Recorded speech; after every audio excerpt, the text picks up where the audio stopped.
Hey everybody, I'm Scott Weichel. You're listening to My Kind of Country on MKOCRadio.com. Got a kind of an unusual interview for you tonight. This one is going to be specifically directed at all of my listeners that are artists in the music business. Whether you're an established artist, you're just getting started, or you're just kind of curious about the whole music business, this is the interview to listen to today. I've got one of the best in the business. In fact, he's often been called the king of country PR, and he's worked with some of the very best in country music, including Kenny Rogers, Kid Rock, the Bellamy Brothers, Lee Greenwood, Crystal Gale, Carl Perkins, and Dolly Parton. That's just to name a few. He's been in the business over 20 years, and he's recently begun a consulting business, and his website is called countrymusicconsultant.com. And he's here today to talk about his career and tell you how to get going with your career as well. It's my pleasure to welcome Kirt Webster to My Kind of Country. Kirt, how are you today? I'm great, Scott. How are you? Good to talk to you. Oh, it's great to talk to you again, and it was certainly a pleasure to meet you down in Pigeon Forge at the NACMA Awards. And of course, absolutely. Are you going this year? I'm not going this year, but we're hoping to get there next year again. That's always a lot of fun. Great. There. Absolutely. Well, I first of all, I want to let my listeners know that over the years, your company and you and all of your people have been so great to My Kind of Country, and you've helped me get so many fantastic interviews with your clients. And you were always my go-to person to get people on the radio, and I really want to thank you personally for that. No problem. I think we all that are in this business have a love for the business, and I learned years ago when I started working with Hank Williams Jr. His manager Merle Kilgore told me a long time ago, the one thing you have to remember is no matter where you are in your career, treat everyone like a VIP. Don't always assume you're above them or below them. Everybody should be equal because on the way to the top, we meet the same people on the way to the bottom. And so I didn't really care if you were an internet radio station or you were a 100,000-watt reporting billboard station. I always treated everybody the same when it came to the talent that I represented, because I felt that, everyone's voice needed to be heard. And so if you took the time, one thing I learned from Earl is if you took the time to call and ask for an interview, try to accommodate it. If they send a fax or an email, those sometimes are easy just to gloss over. But anybody who picks up the phone and makes a call, that means they took their time to do that, and it wasn't a form email, a form fax. And that was Merle's big bone of contention when it came to like meet and greets with Hank Williams Jr. He said, if they called, brother, always give them a pass. He goes, they may not meet Hank, but let them hang out backstage. Let them feel important. He goes, if they send one of them emails, just ignore it. We don't want to send all those people backstage. So I always use that thought process in the way that I conducted the business overall. Well, that's a good way to be, and that's kind of an old school values, and I think that sometimes we need to talk to people directly rather than the impersonal text and emails, and I agree with that. I think that's good words to live by. Well, we're living, Scott, in a society that everybody wants to be a reporter because they've got an iPhone or they've got a Facebook page, and they can immediately post something on as if it's 100% factual or it's needed to be said. And unfortunately, because of that, it's hard as a PR person that I spent 23 years doing, it's hard to vet out sometimes the real reporters to actually give an interview to or give a meet and greet to with the ones that just have launched, a website or, have a Facebook page but call themselves a reporter. So I like actually talking to somebody so that way you can actually know who they are. You can gain a sense of trust by them, and then it's no problem putting them on a guest list or doing something that what we do when we set up our phone interview days with our clients. And I think you're so right. We've come to a society where everything is so electronic that we've lost so much of that old school personal touch. And I'm hoping that, the new generation of millennials will start to actually notice that and realize if they pick up the phone and they actually start talking to somebody, they're probably going to get further ahead versus just sending emails waiting for somebody to reply. Yeah, you're absolutely right. And every time I get down to Nashville, in the Nashville area, I always get to see people in person. I'm up here in Michigan, so I'm not as in the loop as some are that live down there. But every time I come to town, I always try to get around to see people and meet them face to face, and it really helps what I'm doing. So making that connection is so important, and I don't think that'll ever change. I agree 100%. To me, that face-to-face time, that phone conversation, I sit in my office literally, and I had for the past probably 10 years, and the phone rarely rang. But I would get 250 emails in a day. Mm-hmm. And yet everybody kept saying, gosh, I can't even keep up with my emails. And I'm sitting there going, but how many people did you actually talk to today? And they'd go, maybe 2. I'm like, yeah, isn't that sad? It's unbelievable, that we're so focused on everything being electronic, and now, again, like I said, there's no personal touch. But I'm hoping that, that will come full circle once again. And I believe that because of my philosophies on that is one of the reasons that I was able to build such a successful business for 23 years in the PR world. Is I was always at events. I always traveled with the talent. I always made myself available to go to interviews and be seen. Had no problem, literally jumping on a plane at 5 o'clock at night with Hank, go do a show at 8:30, 9 o'clock at night, get on the plane, fly back with him, be back home at 1 in the morning to do it on the Saturday the following day. And I went back and forth with shows there. I traveled the world twice with Dolly Parton, all the way through Europe and America, while still running my day-to-day business. And, I was able to accomplish and get all that done just because, being there face-to-face allows you to get more accomplished than it is just when you're trying to do everything via email or over the phone. Absolutely. Well, obviously, you have a great passion for music, or you wouldn't be doing what you're doing. I think you have to really immerse yourself, especially in the music world, and be part of all aspects of it. Tell me a little bit about your background. I knew you grew up in Arizona, and just tell me how you kind of came to the realization that you wanted to be in the music business. Well, I loved country music. Buck Owens owned KNIX in Phoenix, Arizona. And so we had more concerts come through that market than you could imagine. Obviously, it was a very big market for country music. And so I learned early on when I was 16, I got my first car that in some of the nightclubs, you had to be 21 to go see the shows. So I would go around 2 or 3 in the afternoon when no security, nobody was really at the clubs. I'd walk in, go just sit at one of the tables, and that was during the time when, it was Dottie West, John Conley, Mel McDaniel. Those acts were doing the shows, but they actually did full sound checks. Mm-hmm. So I'd literally go in, I'd watch the artists do their whole show while they sound checked, and would get an autograph, get a photo, whatever I wanted to do, and would just go home and never worried about going to the show. and one night, Dottie West was playing at a place called Marshall's USA in Chandler, Arizona, and the air conditioner on her bus went out in the middle of the summer. It was 115 degrees in Phoenix, and they were going to Las Vegas. My neighbor happened to work on air conditioning units. They had a lot of kids, and so I went to the payphone and called him and said, hey, can you help work on the bus? And he's like, well, no, I can't leave, but if you come here, I'll be glad to see if I can fix it or get it working enough to get him to Vegas. So that sound check was finished, and I heard them all talking, and I said, well, mister, I live about 10 minutes from here, and my neighbor could probably fix it. Well, they got on their bus. They followed me all the way to my house. Dottie West come in the house, had iced tea with me and my mother. We took some pictures and had all that. And she asked me, well, are you coming to my show tonight? And I said, no, ma'am, I'm not old enough. And that's when she gave me my first backstage pass.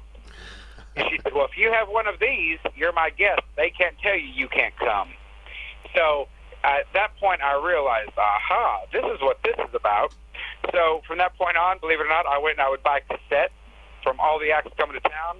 I'd run that cassette cover through a laminating machine. I hung it on my neck like I was supposed to be somewhere, and I cruised backstage at every show, whether it was at the State Fair or anywhere, And not one person ever stopped me because I had something hanging on my neck. and, and one day I was at a Kentucky Headhunter show, and Richard Young come up and he said, "Hey, man, what is that on your neck?" I said, "That's your album cover." He said, "Well, that ain't a good pass." I said, "Well, I know, sir, but this is what I got." He said, "Come with me." And he took me to the bus and gave me a real all-access laminated pass and said, "You come to any of our shows." He said, "For you to be so innovative and do that," he goes, "you got to be a Headhunter fan." And so from then on, as I would meet different artists or road managers and they would give me the real pass, all of a sudden I would trade out my phony ones and put the real ones on there, so if somebody ever came and thumbed through them, they would look and go, "Oh, yeah, I've seen that pass," and all of a sudden they knew they all of a sudden thought that I was legit or something. And so I was meeting artists, getting to know them, and their road managers from the age of 16 on. And when I turned 20, I had $1,400 saved up, and I said, "Mom, I'm going to Nashville." She said, "What for?" I said, "I'm going to work for Kenny Rogers and Dolly Parton." And she said, "What?" I had no college education, no degree, no nothing, no job set up. And I got in a U-Haul. I drove 28 hours straight from Phoenix to Nashville off of I-40, and just literally decided to hang my shingle up, and that was in January. And I went to the country radio seminar that year at the Opryland Hotel, and I ran into Clay Walker. We started talking. He told me he was looking for a guy to do merchandise. I decided to take that job, and I did merchandise my whole first year for Clay, where he had the Dixie Chicks and Jody Messina and Terry Clark opening up for him, James Bonamy, all throughout the year. He was headlining. We did a whole Canadian tour. And at the end of that year, I said, "That's not why I came to town. I wanted to work behind the scenes." So I launched Webster Public Relations. Webster & Associates is the company, and started cold calling. I signed Janie Fricke, Freddie Fender, and Carl Perkins all on the same day. Wow. And years later, I've come to realize the reason I had those clients come first and foremost was because they weren't from Nashville. And you have to remember, I wasn't part of the Nashville clique at that point. Nobody knew who I was. Right. So getting Nashville business wasn't going to be my cup of tea. Both Freddie and Janie were in Texas. Carl Perkins was in Jackson, Tennessee. So I started working on those projects. Freddie got nominated for a Grammy, and I was part of that campaign. We actually helped win that Grammy. He won 2 Grammys under my watch. And worked with Freddie Fender until he passed, worked with Carl until he passed, and still to this day, Jenny Fricke is right there by my side for whatever I end up doing or what I want to do. She's never left my side at all for anything. And, she said, "Kirt, I stuck with you from the beginning. I'm sticking with you to the end." And in between then, I started, cold calling more artists. And it wasn't until about, I'll say 17 years ago, Kathy Gangwish, who was a very famous publicist in Kansas City, she got Crohn's disease, and word was traveling she was going to retire.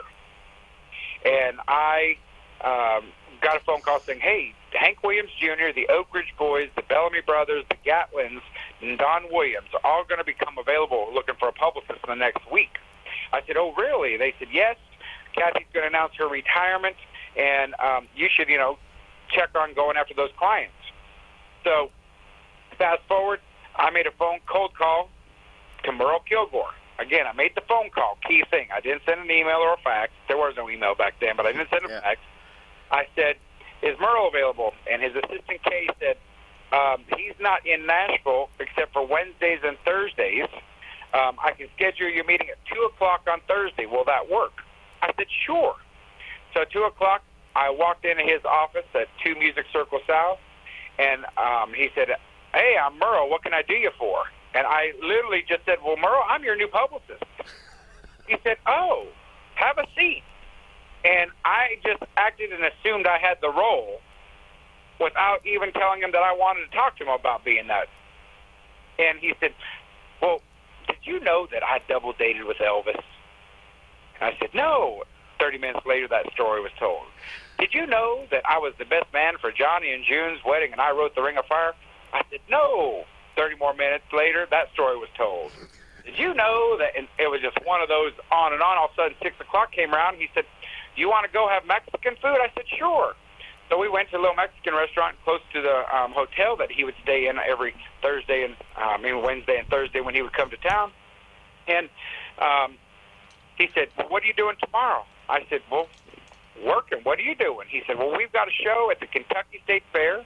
Montgomery Gentry and Toby Keith are opening for Hank Williams Jr., and I need to introduce you to Hank. I said, oh, okay. So I drove there to Kentucky, to Louisville, and all of a sudden, at 2 o'clock in the afternoon, because I remember sound check, there was no Hank, there was no Merle, nobody knew who I was while I was there, so they asked me to stand outside the little flagged area like a fan. Well, 6 o'clock comes, still no Merle, no Hank. 7 o'clock, I see Montgomery Gentry come off their bus. They go to the stage. They come off the stage. I see Toby Keith get off his bus, go to the stage. While he's on stage, here come a big old black limo. Merle Kilgore and Hank get out, and I yell, hey, Merle. He said, well, Kirt, come over here. Security let me by. All of a sudden, he tells the road manager, get him a pass. He's with us. And I wanted to so hard to say, I tried to tell him, but he wouldn't listen. But, of course, being so new in the camp, I didn't want to make any waves. Yeah. And so I go on the bus. Merle says, Hank, this is your new publicist. Hank said, what does he do? Merle said, he gets you in the paper and things. Hank goes, oh, turns to the back of the bus, walks back there. That was the end. And Merle says, well, send me a statement. You're starting today. That was the beginning of a 17-year relationship with Hank Jr., traveling around the whole countryside, going to shows and everything. And it was a wonderful experience, I have to say, for all those years. And, from there, I got a lot of instant credibility with a lot of managers and agents, because as soon as you had a Hank Jr. on your roster, people thought, well, you were somebody or you were doing something good. Sure. That's essentially how Kid Rock came into my world. Was they were doing a CMT Crossroads special. And Kid Rock looked at me and said, if you're good enough for Hank, you're good enough for me. I want you to do stuff for me. And from that point on, 16 years later, I was still doing stuff with Kid Rock. So it's been a great ride. There's a lot of those kind of fun stories that go with this overall career, but essentially, I wouldn't turn the page and go back, and do anything different, because I think those times, in the way that it was communicated and the way you dealt with people, are going to always be so different than what the future is. Absolutely. Well, Kirt, that's you got a lot of moxie, my friend. That's one of the best stories I've ever heard. I love it. Well, I mean, literally, I just walked and acted like I knew what I was doing, and he was my guy, and that was my it. gosh, it was done. I love it. And, of course, your dream came true to work with Dolly Parton and Kenny Rogers and so many great acts. I mean, my gosh, it's you're the go-to guy. There's no doubt about it. Yeah, I was blessed that I was able to, work with Kenny Rogers, and then eventually signed Dolly as a client, worked with her for 10 years, and had an amazing time with her and her manager, Danny Nozell. So much that on October 25th, when they did the farewell final Kenny Rogers show, I literally posted on Facebook that night, my God, if I got out of the business tomorrow, died, I could say I lived my dream, because when I worked for Kenny and Dolly, I both said, we got to get you back on tour. We got to get you guys doing something. 1 + 1 = 3. You guys could sell out arenas. And both of them were kind of like, no, I think our time has passed. We don't think that, it will be the magic that it once was. And I kept saying, you're wrong, and you're wrong. And I'll never forget calling Dolly's office and asking her about doing the Kenny Rogers final show. And she agreed and asked, will you put together what you want me to do? And so I typed it all up, and Dolly still only does faxes. There's no such thing as email in her world. So I sent it on over to her assistant, and all of a sudden it got announced. The show sold out in 12 minutes, with just announcing that they were going to be performing for the last time ever, right? And the promoter called and said, can you get her to do a second show? We can add one now. The demand is there. I called, and I'll never forget the words. you can only do the last once. Yeah. And I just paused. I'm like, she's right. You can't do the same thing twice and call it the last. So the answer is no. I'll do one show. And it made sense. If we're going to go out, let's go out, in a big way. And that's exactly what happened that night. I was able to put the two together for the very last time as a producer on that show. That will become a TV special. They did film it all. And it was a magical, magical night to say that, I was able to get that done. And like I said, if everything ended that night, I lived my dream. And so I was happy. I ended that tenure of my career as a PR guy on the biggest high note you could imagine. Well, I guess so. So now you have entered a new chapter in your life, and now you are, what I kind of consider you're kind of paying it back. You're out there helping out artists that want to further their careers and using your knowledge and expertise and years of experience to help them. Tell me about your new business. Well, during the past year, I've been called by so many people saying, Kirt, do you want to manage? Do you want to be a promoter? Do you want to consult? What do you want to do? And quite honestly, I was like, after 23 years, I want to take a minute just to reflect on what all I accomplished. And, I'll make that decision soon. Well, January 1st, I launched KirtWebster.com, which would allow people to then just kind of know my history, my resume, all the Opry stars I've represented, the awards that I was able to help work with clients on, or they had already received them when I worked with them. And then I was getting a ton of calls from artists saying, Kirt, with all that you've done, we came to town and we lost $50,000 or we lost $100,000. We paid these people and they promised us the world and never did what they said they would do. And it just kept eating at me. So I went and I put this 20-plus page brochure, if you will, PDF together that just kind of was a roadmap of the industry. Now, I'm not going to kid you. To get in country music or the music business in general is an expensive business. It's not like, you come to town and just because you have a great song, all of a sudden you're a millionaire and you're out touring. It takes a lot of money to get noticed. It takes a lot of money to put a package together, whether it's a bio, photos, getting a 3-song demo, etc., just to get recognized. And when you think about it in country music, we're the one format that has not broke an artist through social media alone. You have Justin Bieber, you have all these artists in the pop and hip-hop world. In country music, we still are a radio-formatted genre. Mm-hmm. So you still have to have radio. And most people forget that. They're like, oh, I've got all these great social numbers. But you can't name one artist that broke as a new artist having, 5 million views of a YouTube video. If they don't have radio, they don't have anything. But then at the same time, radio is the one area in radio promotion that has no true accountability. Because you hire all these radio promoters, and all of a sudden you think they're only working for you, but they're working 5 and 10 records.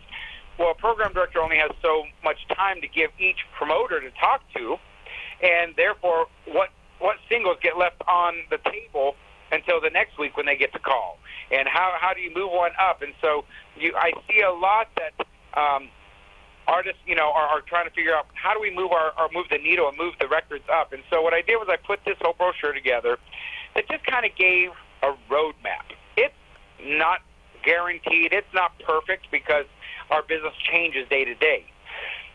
Excuse me. But however, it gives you a real good sense of how the business works, what areas you need to focus on, who the players are. If you have a great manager but have nothing to manage, then what's the purpose? If you have a great publicist but nothing to publicize, what's the purpose? So you can go spend money on putting a whole team together and spend monthly retainers for all these people, but if you don't have what they need to do their job, don't complain 6 months later that you spent all this money and have nothing to show for it. Right. So it's really about, the key thing we have to remember is we're in the music business. Therefore, it should all be about the music first, and then we can add the players that we need to focus on digital marketing, distribution, radio promotion, publicity, all the pieces that would go with it once you have the music. If you don't have music, you really don't have the foundation to do anything. Very true. And, that's essentially what I'm trying to explain to artists before they come to town and they spend a lot of money. For me, I sit down with people for $150 an hour. You only need me for 2 hours, you pay me $300. It'll probably be some of the best $300 you spent versus going and spending thousands with somebody who's only going to get in your pocketbook. Yeah. Yeah. Well, it's like everything else in the world. You need to learn to spend money wisely, and I think that's what you're trying to guide your artists toward doing, rather than like you said, just kind of shot in the dark. And it's still about who you know, and it's those connections, and you certainly have those right connections to get people where they need to go, to the right people. And there's always two sides in the business. There's the people that you just don't really want to work with, like you said, that you're just looking to get in your pocketbook, and then there's people there that really give a dang, and that's I think that's where you're going. And with we have to remember, we're living in a cruel society. Haters are going to hate, as I tell people. And, everyone has an opinion, and everyone thinks that their opinion is the best. The realities are, you have to believe in yourself. Amen. You have to believe that what you are doing is the best you can do. And if you believe in yourself, much like I believed in myself 24 years ago when I came to this town with $1,400, you can do anything you put your mind to. If you don't believe in yourself, you're going to believe all the scuttlebutt around you, and all of a sudden, you're not going to move yourself forward. So at that point, then it's nobody's fault but your own. Amen to that. Amen to that. Well, I was reading through the website, and folks, again, it's countrymusicconsultant.com. We will have that information on our website and our Facebook page as well for you. And there's some sections in there, the 10 Commandments of PR. And the one I really liked was the two moms and dads, and it's the moms and dads that think they got the greatest thing since sliced bread, And it happens all the time. And I get artists like that. Their parents will contact me. My daughter's doing this, and this, and God bless them, but they're kind of misguided. Yes. No. And that section is not to hurt anyone's feelings, but it's to be honest, and it's to give true scenarios of what has happened in the past with other PR and manager folks. What we all have to remember is the industry is very small, and everybody talks.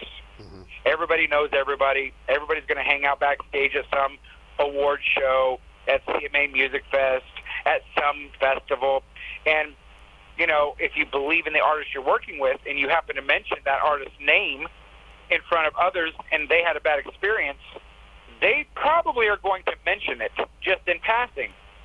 And therefore it's going to get the people that are on your team questioning what else is out there. Mm-hmm. So parents, sometimes we all know, because they're there to protect their child, they will say things they think will help their son or daughter, but ultimately it hurts them because they don't know what they're really saying. I'll never forget, as long as I live on this earth, I had a mother come to me and she said, my son, really, his dream is to become a member of the Grand Ole Opry. I said, oh, everybody does. That's their dream for sure, ma'am. And she said, so where do we go sign up? Is there just a fee that we pay? And immediately it was like, the Opry is not like the CMA or ACMs where it's membership driven based off of you paying a fee and getting approved by the board as having a career in the music business. This is an elite group of people that are there to preserve and keep country music in the forefront going forward from decade to decade. And it was like, had anybody else heard that statement, they immediately would go, we have an inexperienced person. You probably could get in their pocketbook and take everything they have because they're going to believe everything you say. And that's what I try to prevent. Those are the ones that I say, okay, Mom, you go sit on the couch. You go listen to them make the record. But then when it comes to it, hire somebody you can talk to, but don't make statements like that out in a public forum, because then people are going to realize you're inexperienced and don't know the play of how this all works, and you're going to ultimately hurt your son or daughter. And that right there was one of those moments I went, wow, they think they can just write a check and become a member of the Opry. Mm-hmm. That just doesn't fly in this town. You know, it's a very, very exclusive group of people that are members. So, you know, those are kind of the things that I try to teach the moms and dads. I teach people with my award show letter. Go up there and say something meaningful. You don't need to thank me. You don't need to thank your mom or dad, those folks.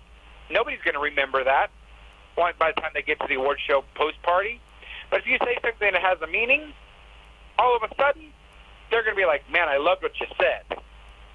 And that is what I try to, you know, impress on people is with each of those little categories and those quick boxes on the website is, you know, learn something from my words, and I will have done my job.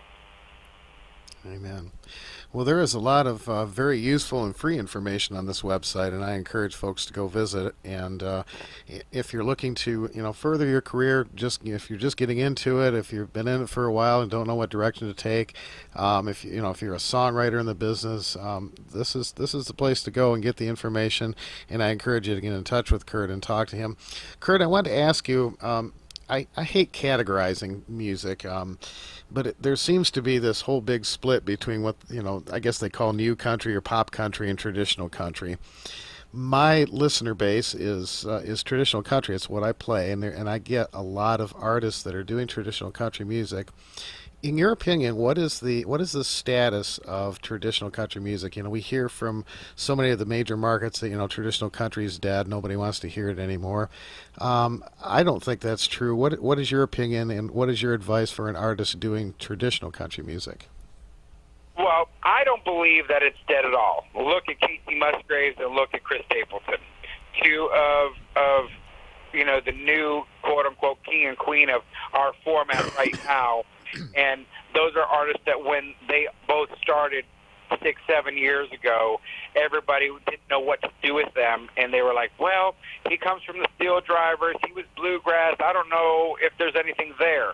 Country radio did reject early on some of the Chris Stapleton stuff and didn't think that he fit the format. But once he got the critical acclaim, all of a sudden everybody had to pay attention. Same thing with Casey Musgraves. Her first few albums, people were like, well, what do we do with this? Now, all of a sudden, she's like the media darling of country music, you know, especially at the Grammys and once she got all those accolades and going to the Oscars. So I think that country music is like, you know, on the swing back towards that. I think we're going to start seeing some more hat acts. You know, in the 90s, we had Tracy Lawrence, Tracy Byrd, Mark Chestnut, Clay Walker, you name it. We had hat acts, Clint Black, galore. Then all of a sudden, it kind of like, whoa, we don't need as many hat acts, so let's go with the baseball cap backwards now.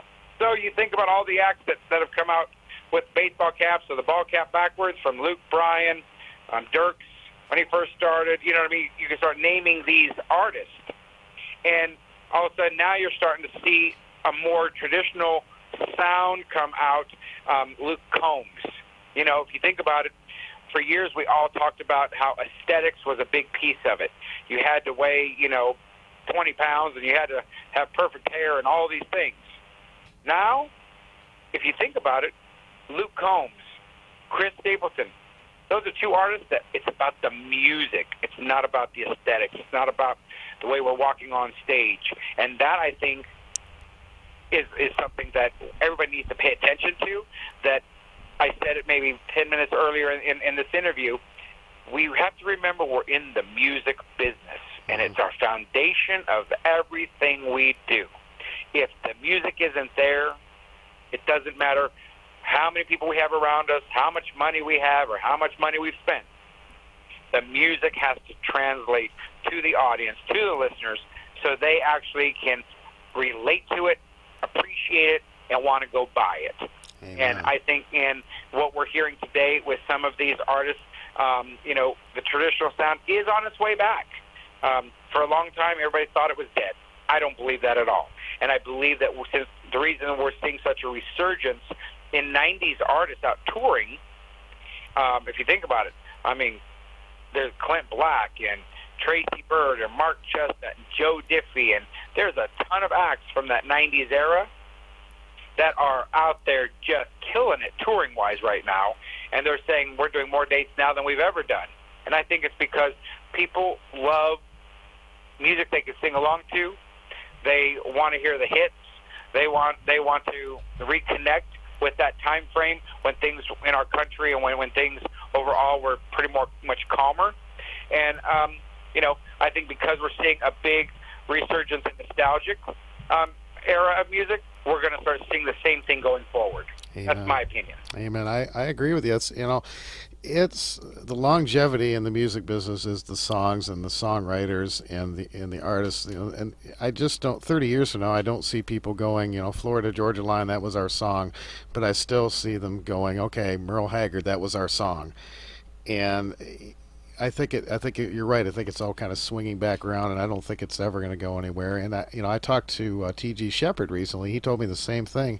He's working more than he ever has, and he's got huge audiences. And this man was popular in the '70s, and a lot of those acts, even further back, are still out, packing houses. David Frizzell was with him last weekend, 2 packed houses, and people just love the music, and they're going to see these acts.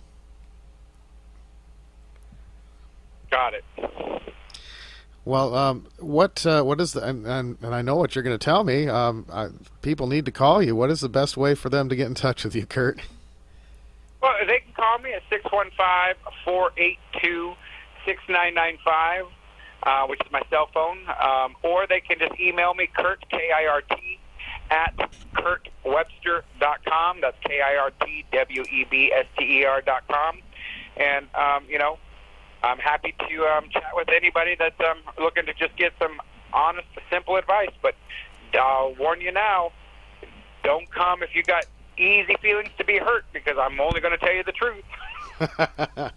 Well, I think that's what we need, and I want all of my artists and songwriters and everyone listening, pay very close attention to what this man just told you, and I encourage you to get in touch with him.